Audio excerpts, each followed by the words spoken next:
Chers amis, alors je vais utiliser les moyens les plus modernes qui soient, c'est-à-dire le smartphone, pour essayer de vous stimuler à rentrer des malades dans l'étude Transfil. Comme vous le savez, depuis 2014, on tient à bout de bras avec le professeur Boleslawski de Lille l'étude Transfil. Cette étude Transfil compare radiochimiothérapie transplantation à chirurgie dans le cholangiocarcinome périlaire résécable. C'est un sujet important qui est attendu à l'échelle internationale. On en parlait encore récemment à l'ILTS. Le problème, c'est évidemment les inclusions. C'est un problème, mais on a des solutions puisque finalement, on a quand même réussi à lister 53 patients, randomiser 39 patients, et il nous reste seulement 15 patients à randomiser pour pouvoir répondre à la question.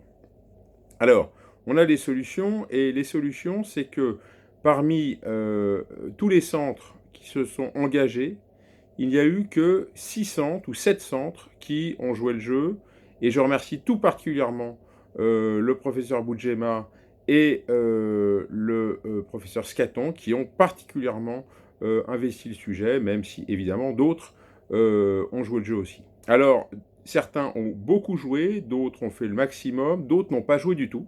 Donc, ce que je voudrais, c'est qu'on s'engage tous, quand je dis tous, c'est tous les centres français de transplantation, à essayer de finaliser cette étude.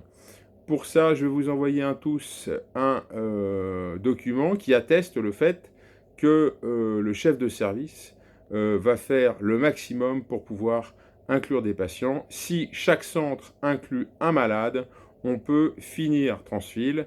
Donc je vous rappelle Transfil, cholangiocarcinome périlaire, moins de 3 cm, moins de 68 ans. Et maintenant, les drainages endoscopiques ne sont pas obligatoires puisque vous pouvez faire du drainage percutané. Il est de notre devoir de terminer cette étude. On a dépensé de l'énergie, de l'argent et surtout la confiance des malades. Donc il faut vraiment qu'on finisse Transfil et je compte sur vous. Merci beaucoup.